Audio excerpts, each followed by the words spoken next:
we may just have gotten the biggest drama or the biggest plot twist in music and gaming history. Because as you can see right here, Mick Gordon made a statement on Twitter saying Marty Stratton from ID Software, the studio director, lied about the Doom Eternal's OST events in a Reddit post that used disinformation to blame me entirely for its failure. Later, he offered me a six-figure sum to never speak about it. The truth is more important. Right off the bat, this is why I love Mick. Like, Mick has always been super down to earth. You can tell by, the videos in the classes that he does and shit. Like, Mick is really down to earth, and the fact that he turned down a six-figure sum just to get the truth about the soundtrack out there shows how important that music is for him and how important the work that he put into that is to him and to the community. Absolutely love that about this. We already knew that something was off with the Doom Eternal OST because, first of all, out of nowhere, we saw mentions of Mick Gordon getting taken off the project and the music being mixed and mastered by someone else at ID Software. And apparently, the explanation that was given back then, for as far as I can remember and as far as I saw, was that Mick Gordon couldn't get it done in time, so we took matter into our own hands. It wasn't stated like that, but that's what it looked like.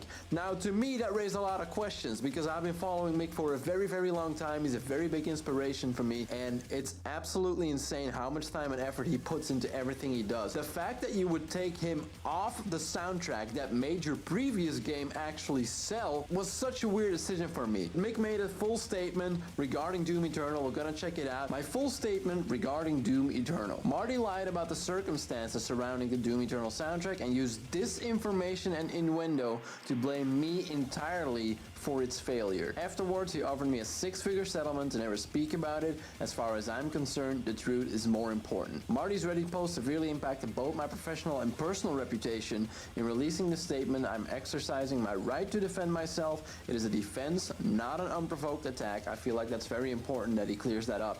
Issued with extreme reluctance only after all other attempts to resolve the matter have failed. So what I'm already getting out of this is that he actually tried to settle this privately multiple times and they just wouldn't budge. So as a last resort to get the actual truth out there, he's doing this. When I signed on, ID Software handed me a music schedule that required 2 levels scored per month. Tight, although not impossible. But whoever dreamt up that plan did so in isolation because it quickly became apparent how disconnected it was from the game's actual development. To have any hope of accomplishing that, I needed to rely on ID Software to provide me with materials illustrating the music's intended purpose. Difficulties emerged early on when they couldn't provide those materials in a timely manner. Sticking to the schedule meant producing finished music when nobody could give me an idea what to write. I tried, but Doom Eternal was already heading in a new direction, and my experience on Doom 2016 wasn't much help. Communication was slow, with ID Software often too busy to respond to basic questions faster than a week on a 2 levels per month deadline. That's a big deal. Coming off the back of 5 other Bethesda published titles, this felt like familiar territory. Most projects begin with an idealistic timetable conjured up with a crystal ball that fails to predict the unforeseeable, difficulties associated with cutting-edge game development. Typically, it's not a problem. The team adapts to the changing circumstances by adjusting the schedule and getting on with the job. And so, as I had done in similar situations before, I proposed a schedule change to management. I proposed an alternative plan that reflected the reality of development instead. My plan mirrored a typical approach. First, define the overall game's musical identity by writing strong, reusable themes before ramping up production of final music assets when the game's exact needs become apparent. Arguments over pay began when ID Software threw out 2 entire suits written for Super Gore Nest and Mars Core shortly after the QuakeCon 2018 premiere. The rejection was bad enough. It meant scoring 4 levels simultaneously the following month, but ID Software also denied payment on the notion they changed their mind and no longer liked the music. I argue music appearing at a promotional event constituted usage, therefore they owe me compensation. In this case, they caved. They withheld approvals and therefore payment. For months beginning in January 2019, I went 11 months without pay. 11 months, bro? That is insane. Blowouts, rejections, lack of approvals, endless demands, marketing disruptions, and ambiguity over the actual state of progress translated to one thing: severe crunch. For a year now, I had been sleeping in the studio, away from home, surviving on microwave food, and spending long periods away from my family. But then things got worse. The Doom Eternal soundtrack announcement. The standalone OST wasn't in production, and I hadn't been offered a contract to produce it. In fact, we hadn't talked about the scope, the time frame, or whether it was even feasible. E3 events are planned months in advance, well rehearsed and carefully managed, but nobody thought to discuss the OST with me in any way whatsoever. I learned about it in the media. My financial situation was dire. This is where it gets into some serious shit. This project had been my only source of income, and I couldn't afford to enter a dispute against the ZeniMax legal machine over money. Facing the possibility of not being paid for the past 10 months at all, I relented and carried out their final demands. The money finally turned up at the end of November, and my family and I were thankful it did. It was the first payment I've received in 11 months.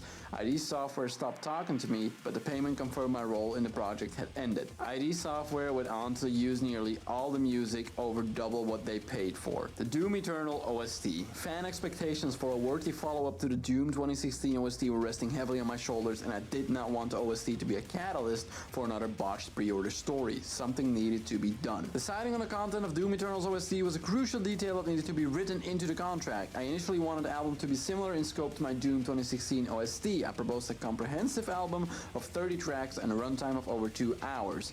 Marty would later claim this was the agreed deal, but that is entirely false. I would produce 12 songs for inclusion in the OST. All 12 songs were to be selected by ID Software. ID Software had final approval. I was required to hand over all my source files such as stems, raw assets, mix session, etc. The deadline was April 16. The OST was delayed before I had a contract. On March 11, Bethesda publicly announced the album wouldn't be out on March 20 as promised. No new release date was given because there wasn't one. I still hadn't received the contract. ID Software had been working on an alternative OST without me for at least 6 months. Marty then revealed he had previously instructed lead audio designer Chad Mossholder to make an alternative OST by cutting together songs using edited chunks of my in-game score. Yeah, this is a guy that ruined the entire soundtrack, by the way. This is the reason why the Doom Eternal OST does not sound as beefy and as massive as the Doom 2016 soundtrack. ID Software's alternative OST wasn't up to standard. I hope to use Chad's edit to expand the album beyond the limited 12-song contract, but unfortunately the content fell far short of expectations. It was a mess.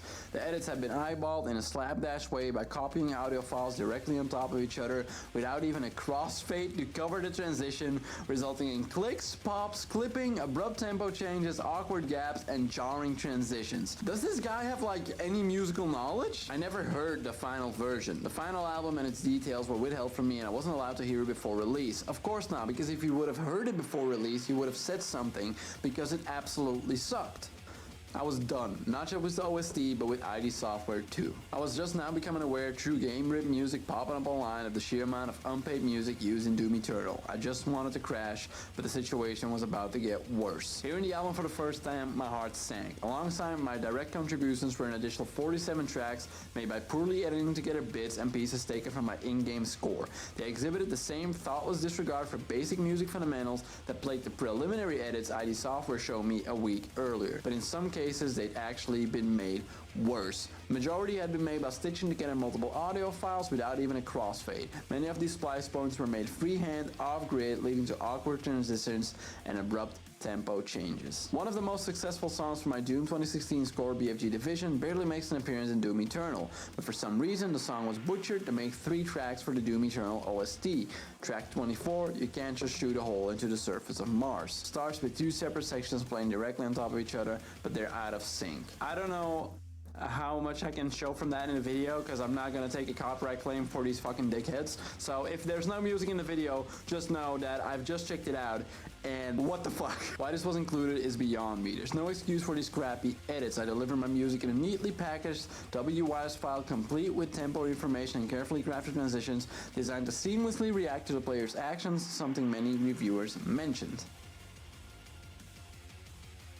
Just when I thought things couldn't get any worse, incidences of online abuse escalated at an alarming rate as Marty's Reddit post led to frustration over my alleged professional failure, and toxic gamers grew openly aggressive. The torrent of abuse telling me how to kill myself, how I'd be mutilated, how they would circulate photos of my body to traumatize my family, how my family would be murdered, how they'd hurt my animals, how they'd shoot up any event I attended, how I'd be raped to death really started wearing me down in ways I couldn't previously imagine. I never quit Doom, I quit a toxic client. Marty couldn't accept that I never wanted to work with him again and made his best attempt to send my career into a nosedive as punishment. He resorted to lies and innuendo that fell apart under the most basic level of scrutiny, then tried to bury the issue under a fat stack of cash. I'm forever thankful to the true-hearted folks who have continued to put their faith in me even in the face of Marty's attempts to damage my reputation. I'm happy to say the projects I've been a part of since have been some of the most rewarding experiences of my career, and I'm grateful to those around me who gave me love and support that kept me together when I was coming apart. I'm looking forward to the future and all the great stuff around the corner. I feel sick about the whole situation. A lot of it comes obviously from following Mick for a long time and knowing what type of person he is. I've seen him in interviews, I've seen him in classes, I've seen him in presentations, and he's such a nice, kind-hearted guy, very down to earth as well. Seeing him being put through all of this just because one little man at the top of a company cannot deal with the consequences of the bad choices that he made is absolutely disgusting. As long as Mick can go on and produce amazing music and amazing sounds for whatever he wants to do, that's all I want. But I do feel like there should be extreme consequences to what Marty has done as well. Sadly, he's in a position that will never take any responsibility and will never catch any consequences. In the worst case scenario, every consequence that is being thrown at him will be thrown at the people below him, and they will have to eat shit for it. And we're very lucky that Mick has such a good heart, going in with multiple solutions, trying to come to an agreeable outcome for both parties,